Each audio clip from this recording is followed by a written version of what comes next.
To be joined in the studio by the spokesman for Animal Rising, which was the successor name to Animal Rebellion, Alex Lockwood. Alex, great to have you in the studio. And if you've got a question for Alex on any part of this debate, do give us a quick call, 0344 499 1000, and we will try and put you straight through. So, in a sense, yesterday, protesters from Animal Rising and I guess other groups tried to, essentially started peacefully protesting outside the front gates of Aintree Racecourse, and then some tried to, and indeed a few did get onto the course, at which point it moves from being peaceful to being non-peaceful.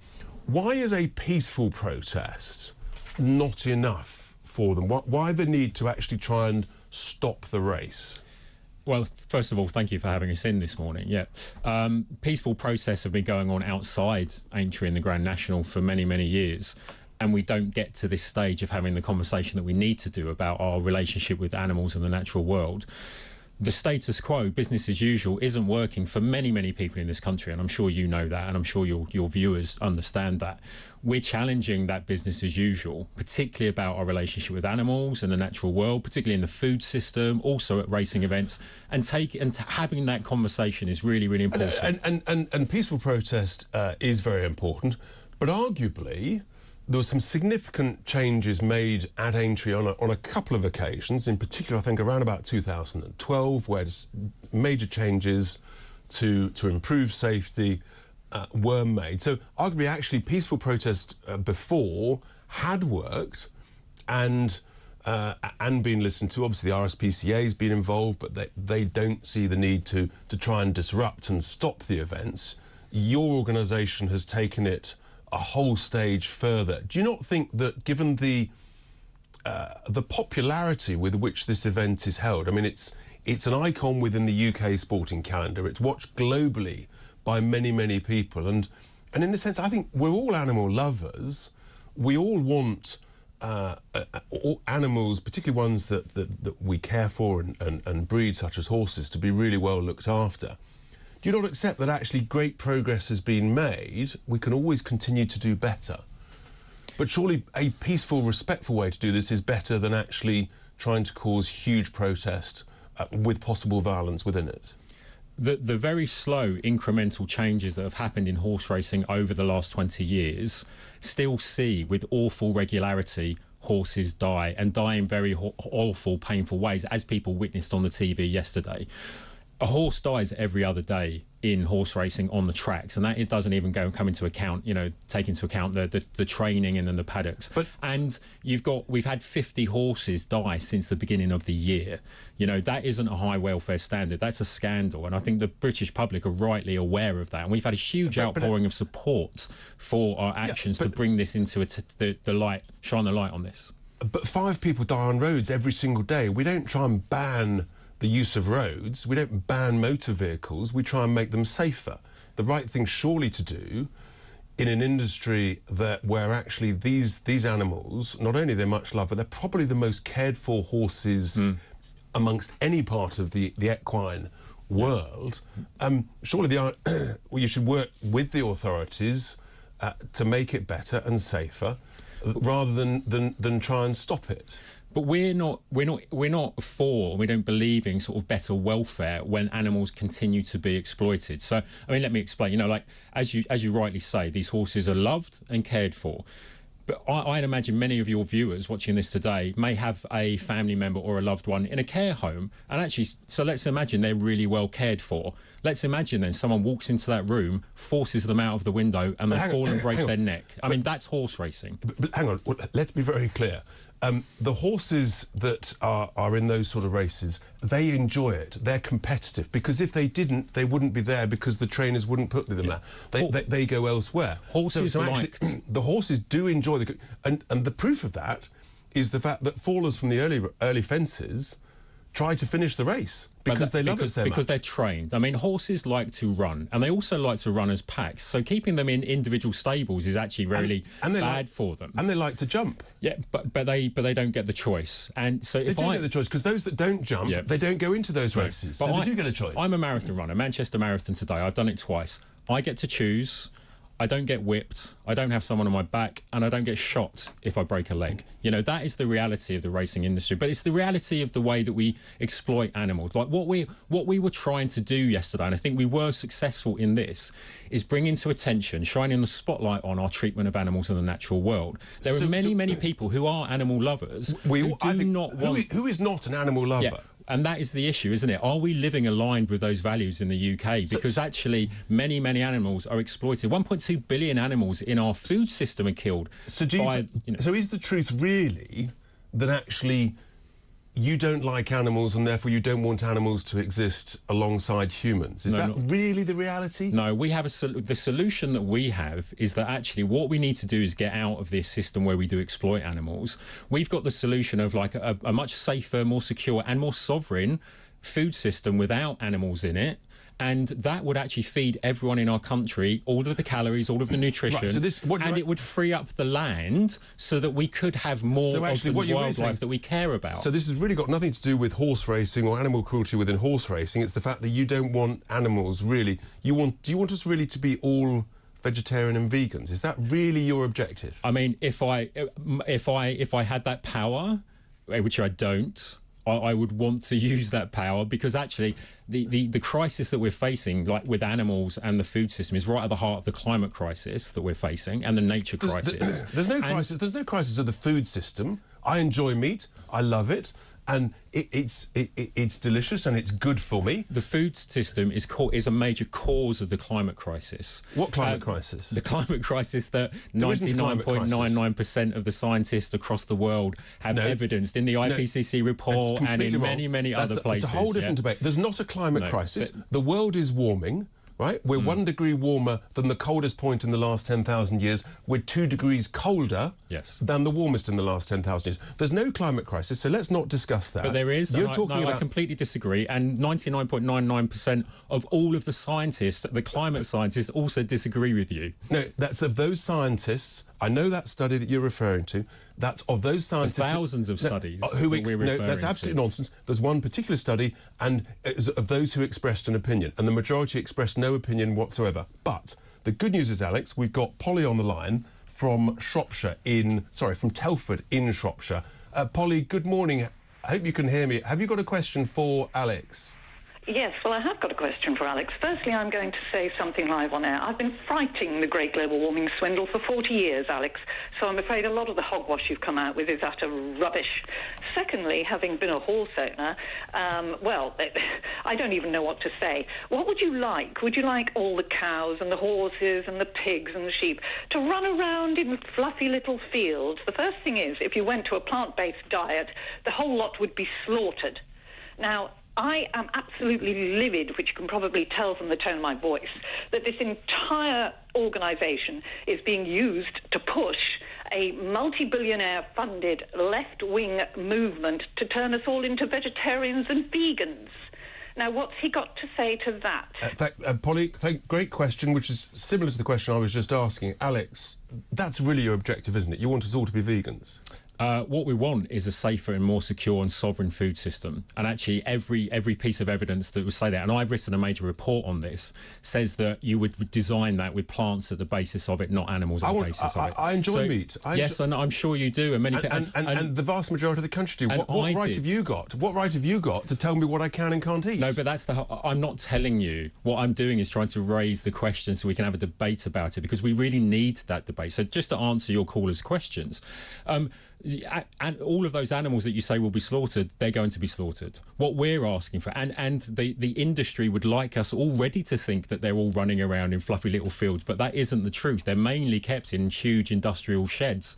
You know, that's the reality of our farming system, and that farming system is at the centre of the climate crisis that neither of you believe in, but it is factually correct. What we're saying... It is factually incorrect to say there's a climate crisis. We'll agree to disagree, so there's no point re-raising it. But on the animals, what we want to see is a food system that actually is much healthier and sustainable in our country, that frees up an awful lot of the nature and wildlife and countryside that we really all do care about. And in that nature and wildlife, we would want a lot of wildlife and free living animals to return, which could include, perhaps for the first time for a long time, wild horses, so that we wouldn't, those of us who do love horses, would not have to go to the horse racing and put bets on them and risk their deaths, but could actually enjoy animals in the wild. Do you not accept that, you see, without horse racing, there would be tens and thousands fewer horses in the UK?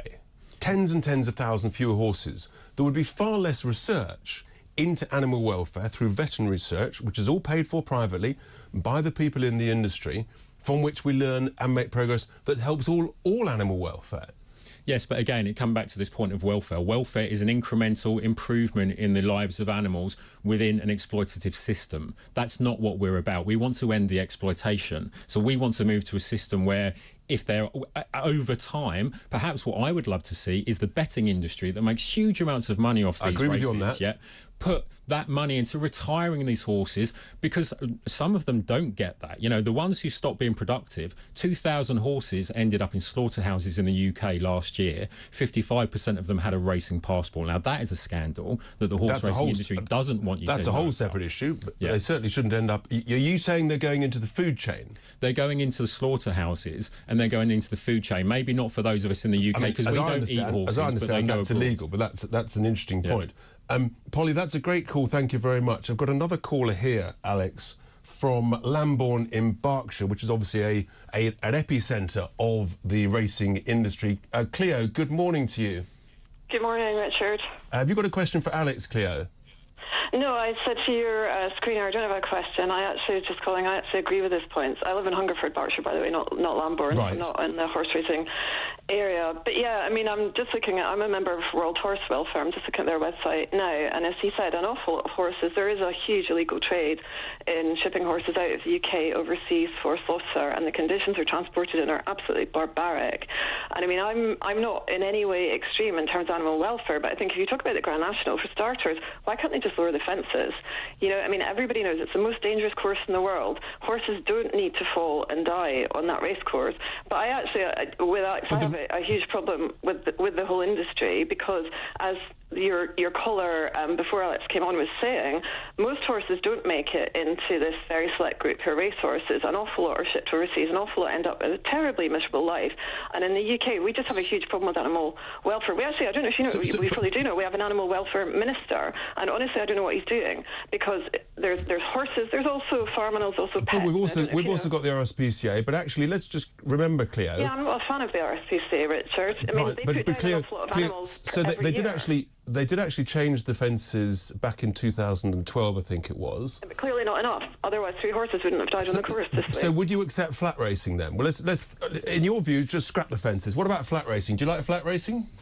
Well, personally, I don't like racing at all. Oh, there you are. Okay, so would you rather horses don't get bred at all? No, I think, any animals being bred, there are too many being bred. That's really the problem we have, and that's why there's a lot of animals that end up suffering. There are just far too many being bred. And what about racing's okay if you don't have this case of these very dangerous high jumps where horses are dying. But it's a bit like with greyhound racing. You have to look at the bigger picture, and all of the animals that end up being put down, or as I say, being shipped. One of my really big issues is where they're shipped overseas and absolutely. And that is if that is breaking the law, then we can all agree that shouldn't happen. That's in a sense it does happen. If that's breaking the law, that clearly shouldn't happen. That's a different point to, in a sense, non-peaceful protest at the Grand National. I wasn't calling to talk about. Yeah, no, sure. I get the point. I don't really agree with any kind of disruptive protest. But my really big issue is with the regulation and the whole industry. Okay, and what about? I'll ask both of you, Cleo. What about ponies and pony clubs for children? Is that acceptable, or should we not let children be able to enjoy ponies? Perfectly acceptable. Okay, but sadly, Cleo, ponies occasionally die with children. Does that then make it unacceptable? No, it doesn't. I think the point is where you put a horse on a race where it is known that the jumps are too high and that every year horses will fall and die.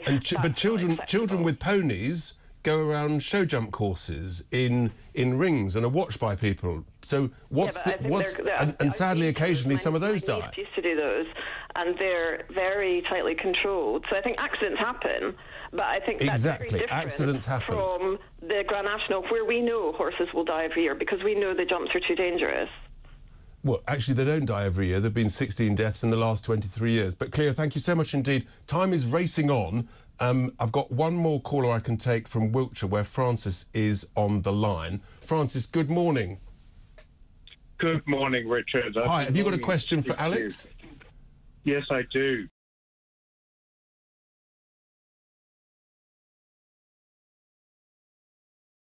Helpful question, Francis. Let's have a constructive, substantive question, please. One point he made is that we have no native horses.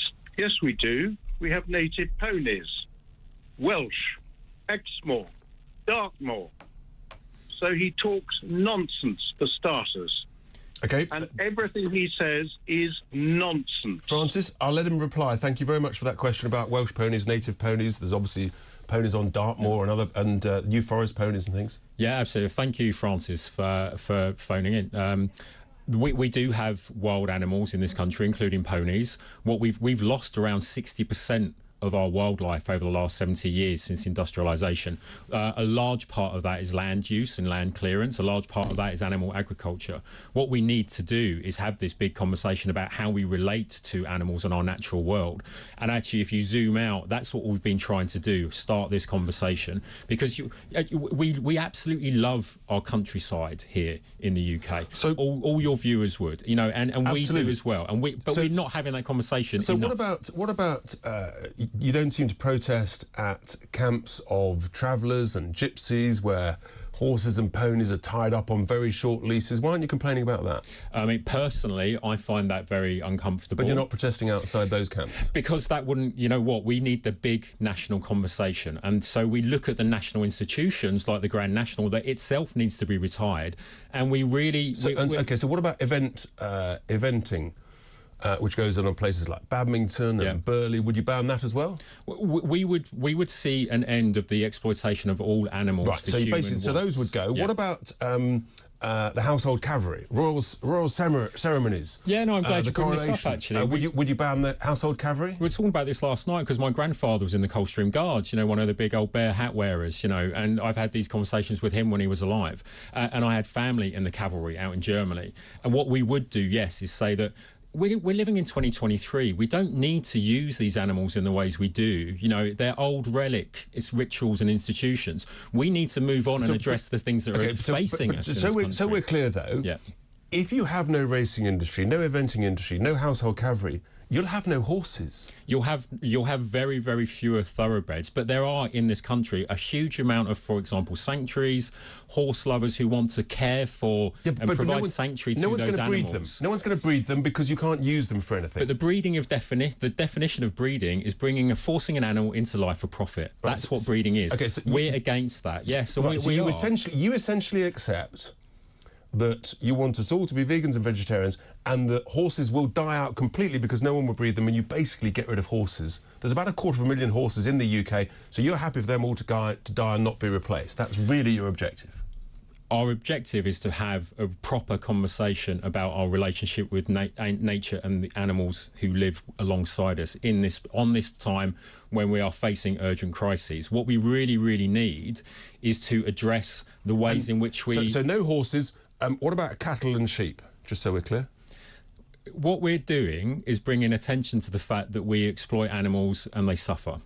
And that is a fact. We use them for profit. What we're trying to get to is a place where we're not breeding animals into existence. So basically, if we're vegetarian and vegans, we don't eat them and therefore there's no animals. So basically, not a lot of sheep around, not a lot of cattle, no horses. It's a pretty unattractive world. I mean, I don't want to live in a UK like that.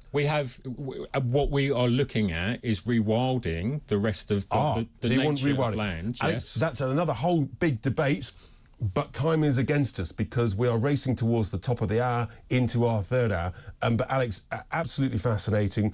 I think lawful protest, is a good thing. You're right, it talks about a discussion. You're right that changes, well, I've said changes have been made within the industry, but I think that these horses, they're the most cared for in the world. Huge research is done by veterinary that we all learn from.